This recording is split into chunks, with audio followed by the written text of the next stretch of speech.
መግቢያችን ላይ ካስተዋወቅናቸው ጉዳዮች መካከል አንደኛው በዚህ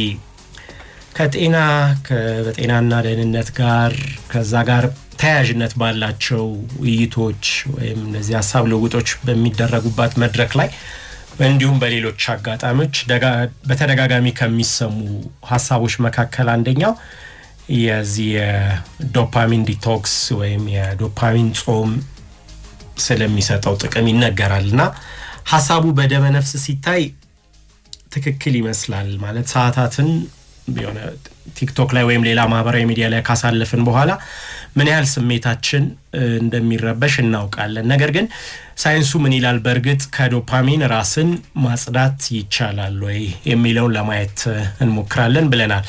በካሊያሪ ዩኒቨርሲቲ የሱስ ኒውሮ ባዮሎጂ ተመራማሪ ናቸው። ፕሮፌሰር ስቴፋኒ ቦርግላንድ ይባላሉ።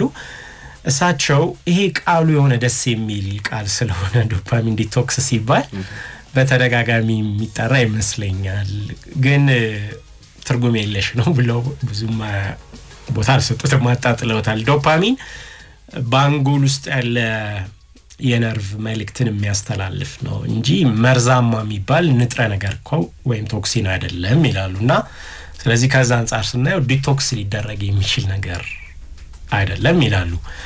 ይሄ ማለት ግን የስክሪን ጊዜን መቀነስ ጥቅም የለውም ማለት ደግሞ አይደለም። በኖርዝ ዌስተርን ዩኒቨርሲቲ ደግሞ የኒውሮ ሳይንስ ተባባሪ ፕሮፌሰር የሆኑት ሌላኛው ባለሙያ ታሊያ ለርነር ደግሞ ከማህበራዊ ሚዲያ ወይም ሌሎች ከፍተኛ መነቃቃትን ከሚፈጥሩ ነገሮች እረፍት መውሰድ በእርግጥ ጠቃሚ ነው፣ ነገር ግን ይሄ ዲቶክስ አይደለም ይላሉ። እነዚህ እንደ ፋሽን የተቀመጡ ጉዳዮችና የሆነ እንደ ትሬንድ የሚደረጉ ነገሮች ናቸው እንጂ በዛ መንገድ የሚታዩ አይደሉም ይላሉ። መጀመሪያ ዶፓሚን እንዴት እንደሚሰራ እሱን አብሮ ማየት ያስፈልጋል ይላሉና ሲያነሱ ይሄ ንጥረ ነገር ለደስታ ስሜት ምክንያት እንደሆነ ቢታወቅም ከሱ ጋር ግን አብሮ በስተትነት የሚቀመጡ ነገሮች አሉ። ለምሳሌ ዶፓሚን በመማር ከትኩረት ጋር ከስሜት ጋር ከሁሉም በላይ ደግሞ ከልምዶችና ከተነሳሽነት ወይም ይሄ ሃቢትስና ሞቲቬሽን ከምንለው ነገር ጋር ከነዛ ጋር ቁልፍ ሚና ይጫወታል። ዶፓሚን ራሱ ግን ልምዶችን በመፍጠር ረገድ ወሳኝ ነው ይላሉ ዶክተር ቦርግላንድ። ምን ማለት ነው ይሄ?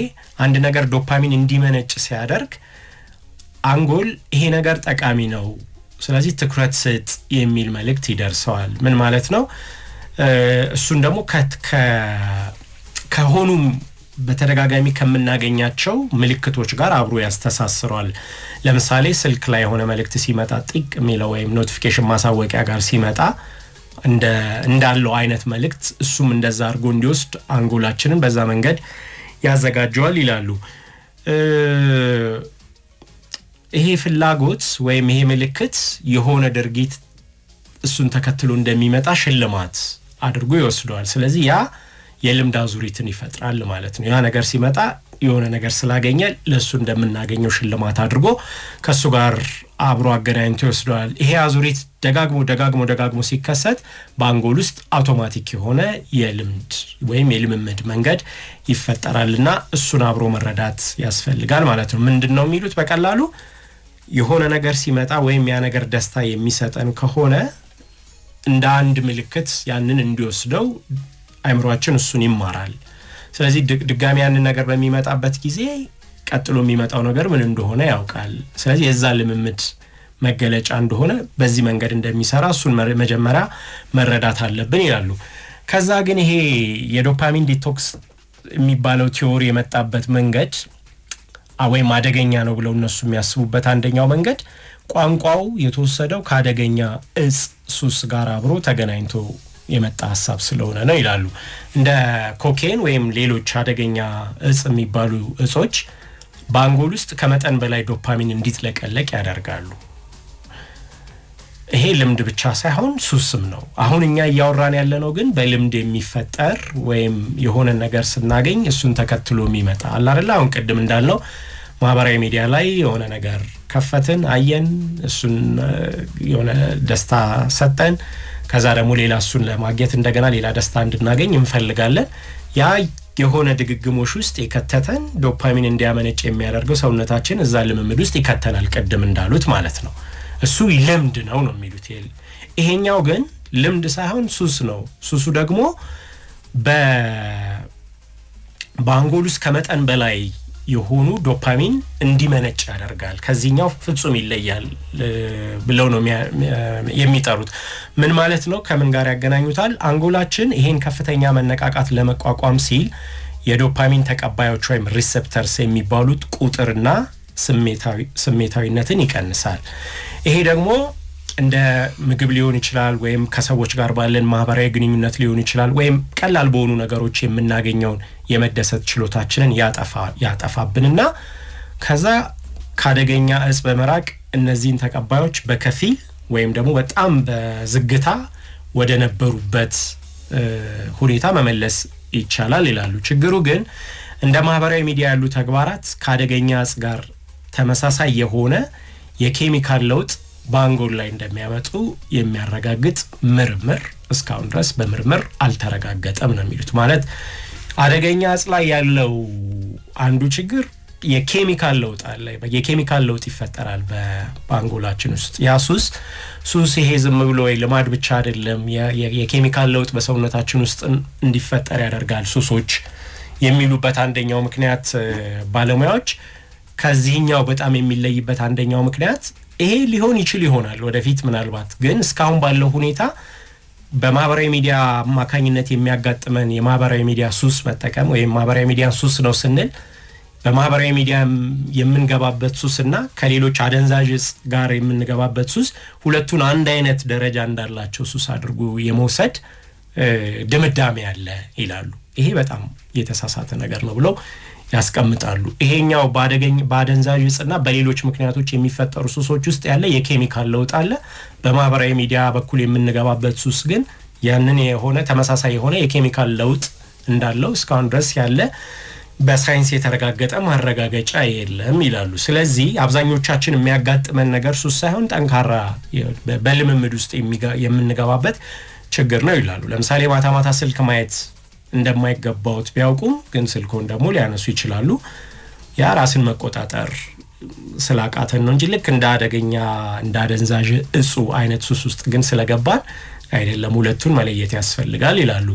አንጎላችን ስልክ ማንሳቱን ያው መቆጣጠር አቅቶታል። እዛ ውስጥ ገብተናል።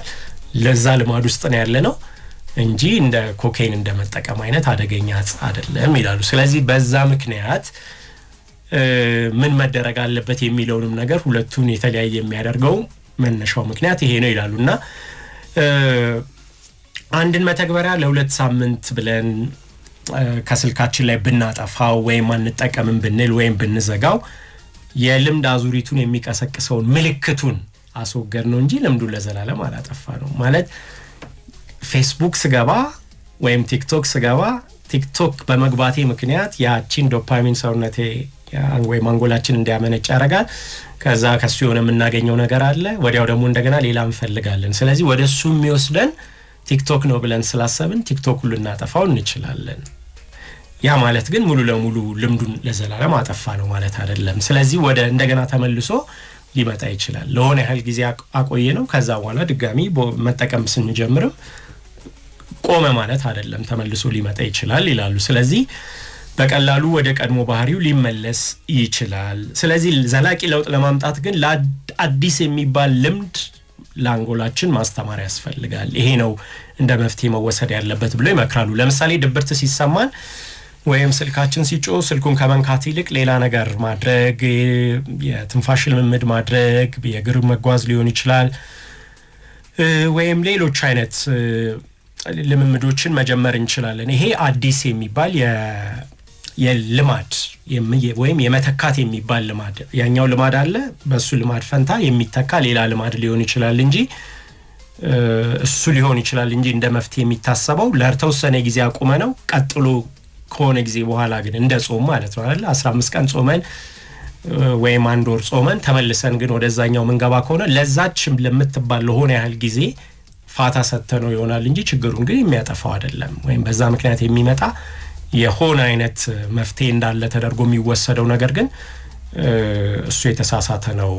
ባይሆን ሌላ አይነት ልምምድን ማስለመድ ይቻላል፣ እሱም የተሻለ ሊሆን ይችላል ብለው ያነሳሉ።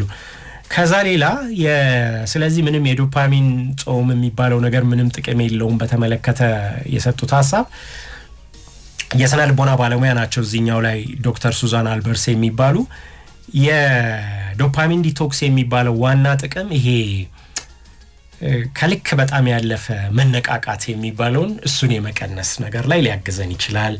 ትኩረታችንን የት ላይ ማድረግ እንዳለብን ምናልባት እንድንረጋጋ ሊያደርገን ይችላል። ከዛ ሌላ ግን አንዳንድ ልምዶችን ማቆም ለምሳሌ ለማምለጥ የምንፈልጋቸው በጣም የማይመቹ የሚባሉ ስሜቶች እንደ ብቸኝነት፣ ጭንቀት ሊሆን ይችላል። እነዚህን ደግሞ ለመጋፈጥ እድል ሊሰጥ ይችላል። ማለት አስቸጋሪ የሚባሉትን የብቸኝነት፣ የጭንቀት የሚባሉትን ከባባድ ስሜቶችን እንድንጋፈጥ እድል ሊሰጥ ይችላል። ስለዚህ ኢንስታግራምን ከመክፈት ይልቅ የሆነ ያንን ጊዜ ሌላ አይነት የፈጠራ ወር ሌላ አይነት ስራ በመስራት እሱን እንደ አዲስ አማራጭ እንድንለማመደው ከላይ ከተጠቀሰው ሐሳብ ጋር አብሮ ተገናኝቶ ሊወሰድ የሚችል ነው ሊሆን ይችላሉ።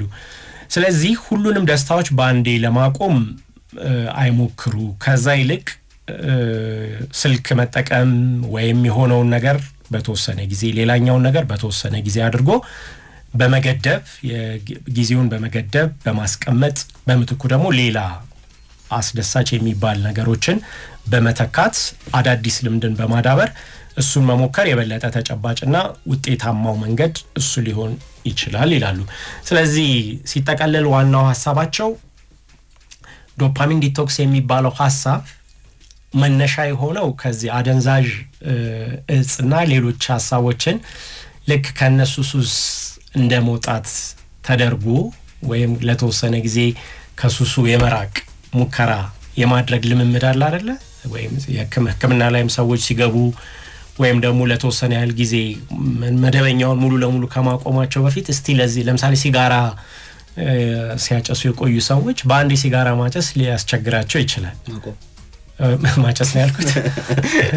ሲጋራ ማቆም ሊከብዳቸው ይችላል። ስለዚህ ሙሉ ለሙሉ ከማቆም ይልቅ የአንድ ሳምንት ወይም የ15 ቀን ገፋ ካሉ ደግሞ የአንድ ወር የማቆም ሙከራ እንደሚደረገው እንደሱ ተደርጎ የተወሰደ ልምምድ ሊሆን ይችላል። ዶፓሚን ዲቶክስ እየተባለ የመጣው ሐሳብ ከሆነ ነገር ለሆነ ጊዜ ልንቆም እንችላለን። ያ ግን ከአደንዛዥ እጽና መሰል ጉዳዮች ሰውነታችን የሚገባበት የሱስ ሁኔታና በማህበራዊ ሚዲያ ውስጥ ደግሞ ማህበራዊ ሚዲያና የመሳሰሉትን ማቆማቀቱን ለረጅም ጊዜ በእነሱ ተጠምደን ረጅም ጊዜ እዛ ላይ የምናጠፋ ከሆነ ወይ የዛ ሱስ ውስጥ ገብተናል ብለን ራሳችንን ስንደመድም የሁለቱ የሱስ ባህሪ ፍጹም የተለያየ ነው የሚጠቀልሉበት መንገድ። ስለዚህ ለዛ ተብሎ እንደ መፍትሄ የሚወሰደውም የዚህ የዶፓሚን ዲቶክስ ወይም የሱን ጾም ብለን የምናስበው ነገር እንደ የተወሰነ ፋታ እንደምንወስድ ሊጠቅመን ይችላል። ስንመለስ ግን ተመለስን ነው እዛው ላይ እንጂ ምንም በጾሙ ምክንያት ያመጣነው ነገር እንድናቆም ግን የሚያግዝ ላይሆን ይችላል። ባይሆን በሱ ምትክ ሌላ አይነት ልምምድ ልክ ማህበራዊ ሚዲያውን እንደለመድ ነው የሚጠቅም የሚባል ሌሎች ልምምዶችን መለማመድ ከዶፓሚን ዲቶክሱ የበለጠ እሱ ውጤታማ ሊያደርግ ይችላል የሚል ነው መደምደሚያቸው።